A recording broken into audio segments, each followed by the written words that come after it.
सो right circular cone series में हमारा example number 3 यानी थर्ड क्वेश्चन है, show that the equation of right circular cone whose vertex is origin, semi-vertical angle theta and the direction cosine of the axis are cos alpha, cos beta and cos gamma। Question में हमें given है कि जो vertex है वो हमारा origin पे है, सेमी वर्टिकल एंगल हमें थीटा गिवन है और जो डायरेक्शन कोसाइन है वो हमें cos alpha, cos beta and cos gamma given है।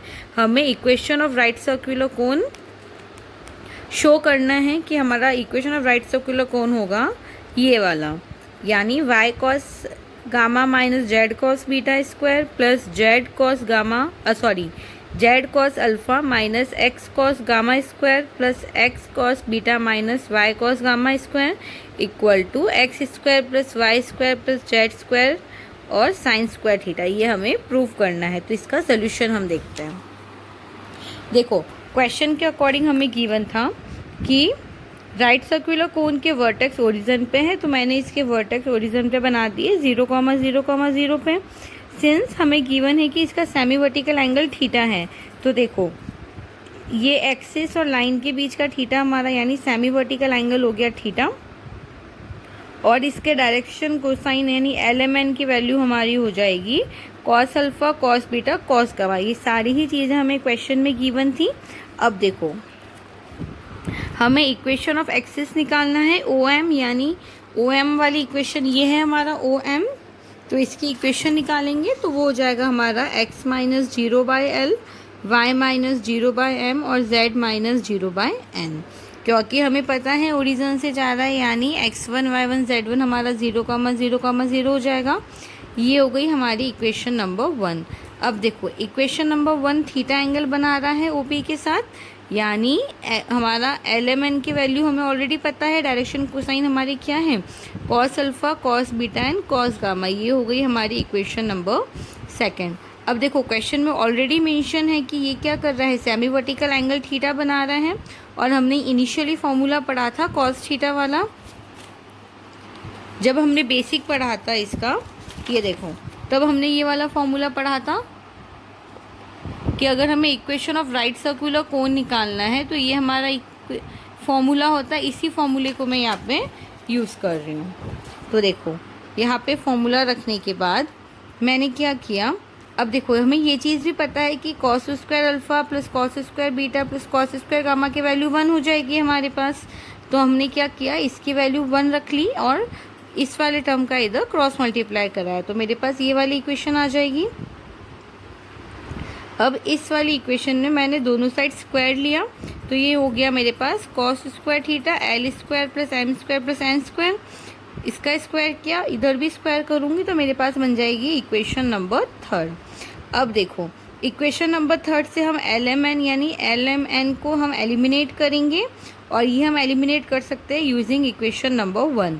तो हमने देखो इक्वेशन नंबर 1 हमारी ये थी हमारी इक्वेशन नंबर 1। इससे अगर कंपेयर करोगे तो L की वैल्यू x आ जाएगी, M की वैल्यू y और N की वैल्यू z। तो यही LMN की वैल्यू हम यहाँ से एलिमिनेट कर सकते हैं।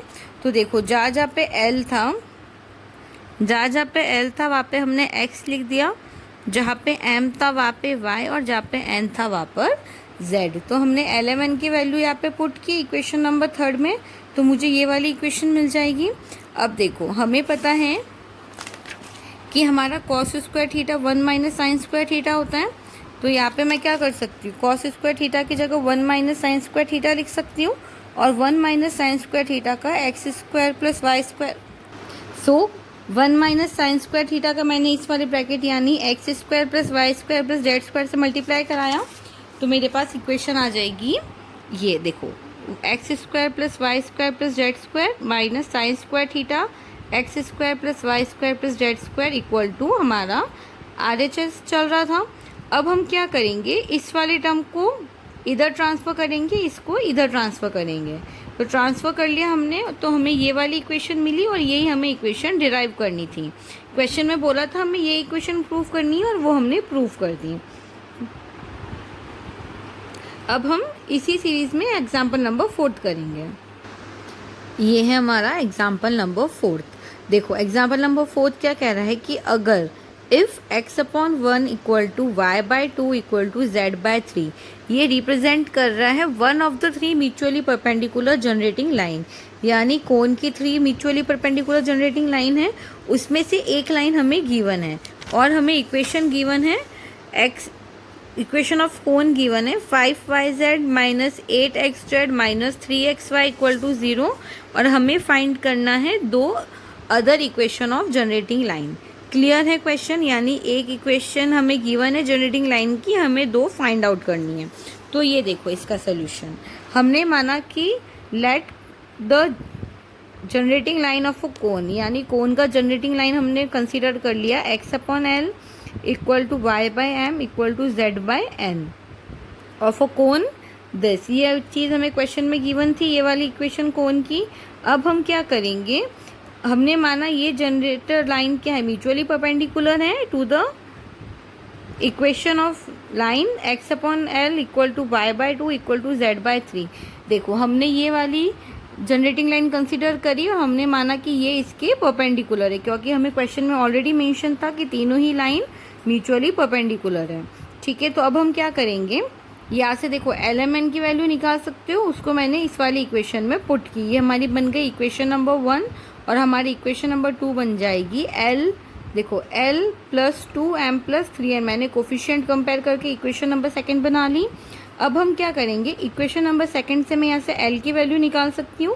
तो देखो इक्वेशन नंबर 2 से मैंने L की वैल्यू निकाल ली, जो हो जाएगी हमारी L इक्वल टू -3 और 3n प्लस 2m। इस वैल्यू को मैं इक्वेशन नंबर 1 में पुट करूँगी। तो देखो इक्वेशन नंबर 1 में L की वैल्यू रखने पर मुझे ये वाला इक्वेशन मिलेगा। अब हम इसी को आगे कंटिन्यू सॉल्व करेंगे। तो देखो इन दोनों ही टर्म में मैंने एक ब्रैकेट बना लिया, इसमें से क्या करूँगी मैं 3n प्लस 2m कॉमन लूँगी, तो मेरे पास पीछे एक और ब्रैकेट बन जाएगा 8n प्लस 3m, यानी ये वाली इक्वेशन बन जाएगी मेरे पास। अब हम क्या करेंगे, इन दोनों ब्रैकेट का आपस में मल्टीप्लाई कराएंगे। तो देखो ये हो जाएगा 3 8 ज़ा 24n स्क्वायर एंड 3 3 ज़ा 9nm। फिर इसका कराऊंगी तो क्या हो जाएगा 16nm and 6m square equal to 0। अब हम क्या करेंगे, ये देखो 24n स्क्वायर हो गया, ये भी nm था, ये भी nm था और ये भी nm था, तीनों को ऐड करके लिख दिया, तो मेरे पास ये वाली इक्वेशन बन जाएगी। अब हम क्या कर रहे हैं, इसमें से 6 कॉमन निकाल रहे हैं, उसको इधर भेजूंगी तो 0 हो जाएगा। अब हम क्या करेंगे, इसका फैक्टराइजेशन करेंगे। तो इस वाली इक्वेशन में 5 के फैक्टर्स हो गए 4 + 1 और हमें 2 फैक्टर्स मिल गए, यानी m की 2 वैल्यूज़ मिल जाएगी हमें। वो हो जाएगा m equal to -n and m equal to -4m। हमें m की 2 वैल्यू मिल गई, तो हम एक एक करके m की वैल्यू नहीं रखेंगे। तो एक बार मैंने माना कि if m equal to -n, तो हमारे देखो इसको इक्वेशन नंबर 2 में रखेंगे। इक्वेशन नंबर 2 हमारी ये थी, तो इसमें एक बार m इक्वल टू -n रखा, तो मेरे पास l की वैल्यू आ जाएगी -n। क्लियर है। एक बार मैंने क्या किया, m इक्वल टू -4n रखा, तो देखो m इक्वल टू -4n रखने पर l इक्वल टू 5n आ गया। अब हम इसके LMN के कोफिशिएंट कंपेयर करके 2 जनरेटिंग लाइन बना सकते हैं, जो कि हमारे क्वेश्चन में हमें फाइंड आउट करनी। तो देखो हमारी जनरेटिंग लाइन हो जाएगी x/1 equal to y/1 equal to z/-1 और x/5 equal to y/-4 equal to z/1। ये आई कैसे, देखो हमने माना था कि हमने लेट जनरेटिंग लाइन थी हमारी x/L, y/m और z/n। तो आई होप सभी को क्वेश्चन अच्छे से क्लियर होगा। इसका PDF अगर चाहिए तो तुम टेलीग्राम चैनल पे जाके चेक कर सकते हो।